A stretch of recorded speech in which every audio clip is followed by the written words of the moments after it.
రైతు సోదరులందరికీ నమస్కారం అండి. ఈరోజు చిలకడ దుంప పంట గురించి తెలుసుకుందాం. తెలంగాణలో వీటిని గనిసిగడ్డ అంటారు. రాయలసీమ ప్రాంతాల్లో కూడా దీన్ని గనిసిగడ్డ అంటారు. దీన్ని చిలకడ దుంప కూడా అంటారండి. ముఖ్యంగా ఈరోజు మనం చిలకడ దుంప పంట గురించి పూర్తిగా చెప్తానండి. అలాగే మీకు ఎటువంటి సందేహాలున్నా రైతులు నాకు కామెంట్లో తెలియజేయండి. ఎటువంటి పంటలున్నా మనకి ఎటువంటి సమస్యలున్నా మనం సరైన యాజమాన్య పద్ధతులు ప్రతి ఒక్క విషయము చెప్తానండి. ఓకే, ఈరోజు మనం చిలకడ దుంప పంట గురించి తెలుసుకుందాం. తెలంగాణ రాష్ట్రంలో మనకి దుంప పంటల్లో పండించే చిలకడ దుంప అనేది చాలా ముఖ్యమైన పంట అండి.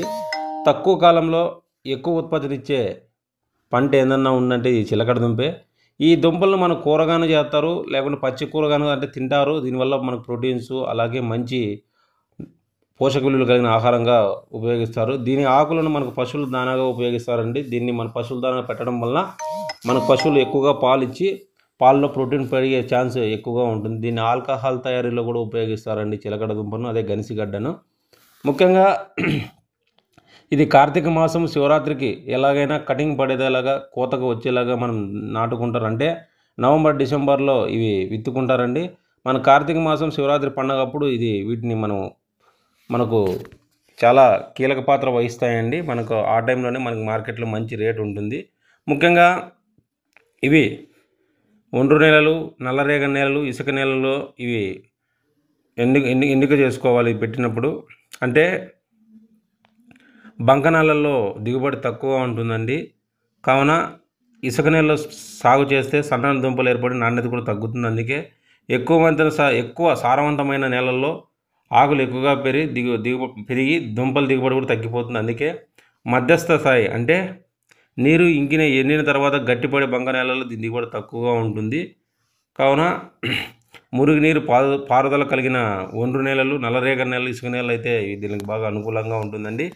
దీన్ని విత్తుకోవడం లేదా విత్తనం ఎలా అంటే చాలా ప్రాసెస్ ఉంటుందండి. విత్తనం మరియు విత్తటం అనేది ఈ తీగల ద్వారా మనము వ్యాప్తి చెందుతుందండి. అంటే లేతగా ఉన్న తీగలు మనం నాటడానికి ఉపయోగించుకోవాలా. ఒక ఎకరాకు మనకు 33,200 తీగలు సరిపోతాయండి. ఇవి 30 నుండి 40 సెంటీమీటర్ల పొడవు ఉండి 344 కనుపులు మరియు 55 నుంచి 6 లేదా ఆకులు ఉంటాయని 344 కనుపులు ఉంటాయి. ఇలాంటి మొక్కలు ఎన్నుకోవాలండి. దీంట్లో వచ్చే ముక్కు పురుగు ఆశించిన ఆరోగ్యమైన తీగలు మాత్రమే నాటడానికి ఉపయోగించుకోవాలా. లేకుంటే ముక్కు పురుగు వల్ల మన నాణ్యత తగ్గుతుంది. దాని గురించి లాస్ట్లో చెప్తాను. నాటే ముందు తీగలను మనం chloro 2 ml 1 gram కార్బెండజం Bavistin litre లిక్విడ్లో ముంచి మనం మొక్కను నాటుకోవడం వల్ల దీనివల్ల మనకు ముక్కు పురుగు తీవ్రత తగ్గుతుందండి. అలాగే దీన్ని ఎలా చేసుకోవాలి? నారుమడి తయారీ. దుంపలు నాటడానికి ఉపయోగించే ముందుగా మనము నారును 3 నుంచి 3 నెలలు ముందుగా పెంచుకోవాలండి. దీన్ని ఫస్ట్ ప్రైమరీ నారు అంటే ఫస్ట్ నారు ఒక ఎకరా నాటడానికి 440 చదరపు సెంటీమీటర్లో మనకు అంటే 40 కిలోల మధ్యస్థమైన దుంపలు సరిపోతుందండి. అంటే కాలువ లేదా బోధల్లో మనము నారుని పెంచుకోవాలా. అంటే నాటిన 10 రోజుల తర్వాత మనకి యూరియా 1.5 kg వేసుకోవడం వల్ల మనకు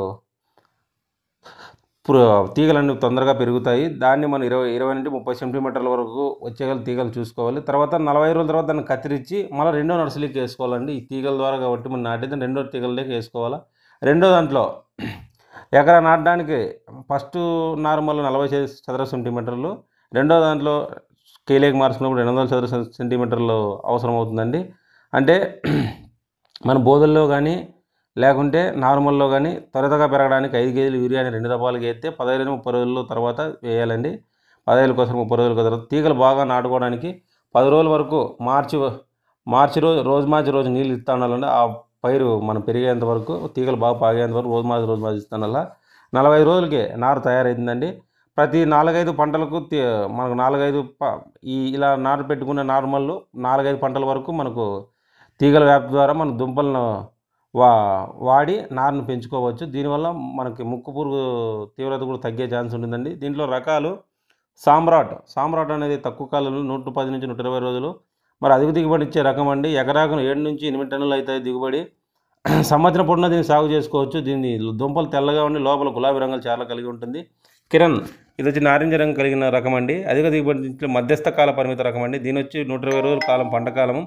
సంవత్సరం అంతా సాగు చేసుకోవచ్చండి. అంటే ముక్కు పురుగు ఒక మోస్తరుగా అంటే ఒక రకంగా తట్టుకుంటుందండి ఈ పురుగు అనేది. దీనికి ఎకరాకి 8 టన్నులు అవుతాయండి ఈ చిలకడ దుంప.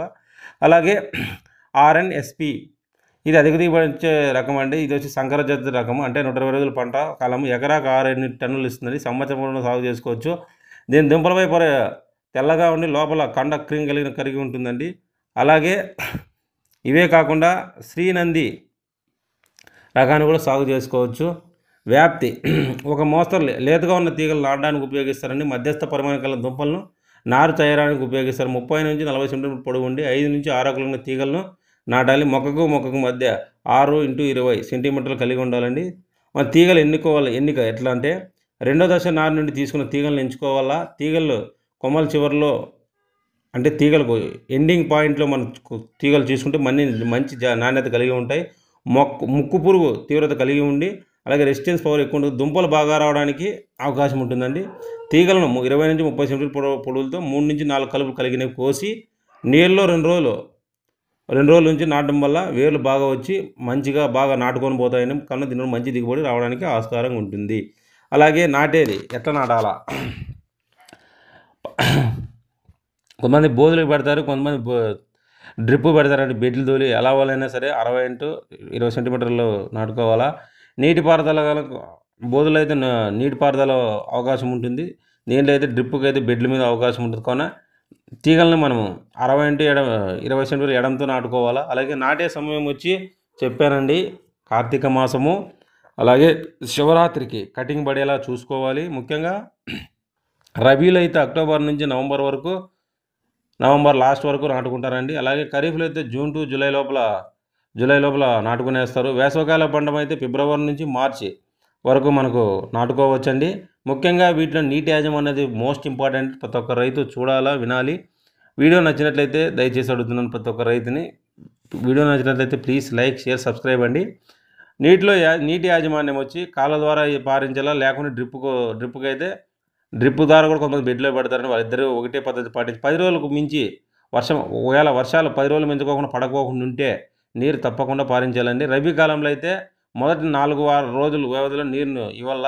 దుంప పెరుగుదల దశలో, అంటే దుంప పెరిగే దశలో మనకు వారం రోజులు గ్యాప్ ఇచ్చి, అంటే వారానికి ఓసారి ఇస్తే దుంపలు పెరిగే దశలో మనకు సరిపోతుందండి. దీనివల్ల ముక్కు పురుగు అనేది తీవ్రత బాగా తగ్గుతుందండి. దుంపల ఏర్పడే దశలో, అంటే 60 నుంచి 90 రోజుల మధ్య నీళ్ళు తప్పకుండా ఇలా, ఎందుకంటే అప్పుడు మొక్కకు అనేది చాలా ఒత్తిడి గురవుతుందండి. నీళ్ళు చాలా అవసరం అవుతాయి. కావున మనకు 60 నుంచి 90 రోజుల మధ్య దుంపలు ఏర్పడే దశలో మనకు నీళ్లు తప్పకుండా ఇవ్వాలి. అలాగే ఆ తర్వాత 10 నుంచి 15 రోజులు మధ్య నీళ్ళు ఇస్తే సరిపోతుంది. తర్వాత 60 నుంచి 90 రోజులు దాటిన తర్వాత అలాగే అంతరకృషి అంటే ఏమేమి చేయాలంటే 30 నుంచి 60 రోజులు కలుపు తీసేసి బోధలకు మట్టిని పైకి ఎగేయడం వల్ల అప్పుడప్పుడు ఆ తీగలను తిప్పుతూ ఉండాలని, దానివల్ల వేర్లు పాతుకొని పోతూ ఉంటాయి. పాతుకొని పోవడం వల్ల మనకు అధిక దుంపల సైజు వచ్చి మనకు అధిక దిగుబడి రావడానికి ఆస్కారంగా ఉంటుంది. ఎరువులు ఏమేమి వేయాలి, ఆఖరి దుక్కుల్లో 6 నుంచి 8 టన్నుల పశువుల ఎరువు, 24 కేజీలు భాస్వరం, 16 కేజీలు పొటాషులు దిక్కులో వేసుకోవాలా. నత్రజని 30 నుంచి 60 రోజుల మధ్య 2 సార్లు వేసుకోవాలా. 60 రోజులకు 16 కేజీలు పొటాషు, లేదా రెండో తప్పుగా 60 రోజులకు వేసుకోవాలా పొటాషు. కోసిన దుంపల్ని 3 రోజుల నుంచి 6 రోజుల వరకు నిల్వ చేసుకోవచ్చండి. దుంప కోసిన వెంటనే మార్కెట్ పంపవచ్చు. మార్కెట్లో అవసరాన్ని బట్టి మనం నిల్వ చేసుకోవాలా. అలాగే దీంట్లో వచ్చే పురుగు, ముక్కు పురుగు అండి, ఇది ఎక్కువగా ఆశిస్తుంది. ఈ పురుగు కాండ మొదటి భాగాన్ని దుంపలను ఆశిస్తుందండి. ఈ దుంప ఒక రకమైన వాసన వెలువడి తినే పనికిరావు. దీని నివారణకు నాటే ముందే మనం చెప్పిన ఫస్ట్లో 2 ml క్లోరోపైరిఫాస్, 2 grams కార్బెండజోల్ ద్రావణంలో ముంచితే 60 రోజుల తర్వాత బోధలు మట్టిని ఎగదవడం వల్ల మనకు, అలాగే అంటే లింగాకర్ష బుట్టలు పెట్టాలండి. మగ పురుగులు దానికి ఆకర్షితులై చనిపోతాయి. దాని ద్వారా సంతానోత్పత్తి జరగక పూర్తిగా నిలిచిపోవడానికి ఆస్కారంగా ఉంటుంది. కోత కోసిన 15 రోజులకు లింగాకర్షక బుట్టలు ఉంచాలి. కోత కోసిన తర్వాత మిగిలిన కొమ్మలను తీసేసి కాల్చేయాలండి. పంట సరైన సమయంలో నాటినట్లయితే 120 రోజుల్లోనే మనం పంట కోసేస్తాము. తర్వాత ఈ ముక్కు పురుగుకు మనం పంట మార్పిడి అవలంబించాలా, అంటే పంట మార్పిడి మనం చేసుకుంటూ ఉండాలా. అలాగే కోత కోయాలి. పంట సిద్ధమైన వెంటనే కోత కోయాలండి. కోతకు సిద్ధమైన పంటను దుంపలుగా కోసి గమనించాలండి. బాగా పెరగని దుంపలు కోసినప్పుడు దుంపలు మధ్య పచ్చగా ఉంటుందండి. ఈ దుంపలు ఆలస్యంగా తీస్తే మనకు ముక్కు పురుగు తీవ్రత ఎక్కువ ఉంటుంది, అప్పుడే వచ్చేస్తుందండి. తీగలను కోసేసి గడ్డపారలతో తవ్వి, లేకుంటే మనం రోడ్తో బోధుల్లో అయితే మనకు గట్లపారతో అంటే పారతో మనం తొగేసి తీసుకోవచ్చండి, లేకుంటే నాగలతో దున్నేసి దుంపలు తీసుకోవచ్చు. దుంపలు తీసుకుని వెంటనే శుభ్రం చేయాలా నీళ్ళల్లో. దుంపలు శుభ్రపరిచేసి మార్కెట్ పంపించాలా. 5 నుంచి 7 రోజుల వరకు నీడలో మనం స్టోర్ చేసుకోవచ్చండి దీన్ని. ఆ తర్వాత మార్కెట్ నాణ్యత బట్టి మనము మార్కెట్ చేసుకుంటే ఇవి ఒకవేళ మా నాణ్యత తగ్గితే మనకు మార్కెట్ డిమాండ్ కూడా తగ్గిపోతుందండి. కావున ప్రతి ఒక్కరు ఈ చిలకడ దుంప గురించి మీకు వీడియో నచ్చినట్లయితే దయచేసి ప్రతి ఒక్కరిని పేరు పేరుని అడుగుతుందండి. మీరు సబ్స్క్రైబ్ చేసుకుంటే నాకు మోటివేషన్గా ఉంటుందండి. దయచేసి రైతులు, మన తెలుగు రైతులు కానీ మన తెలంగాణ రైతులు కానీ చాలామంది అదర్ కంట్రీ వాళ్ళు కూడా చూస్తున్నారండి. దయచేసి ప్రతి ఒక్కరికి పేరు పేరున నా వందనాలండి. ఎందుకంటే మీరు అదర్ కంట్రీ ఉన్న వాళ్ళు కూడా మన వీడియోలు ఎక్కువగా చూస్తున్నారండి. నేను చూశాను వీడియో అనలిటిక్స్లో. థ్యాంక్ యూ అండి ప్రతి ఒక్కరికి.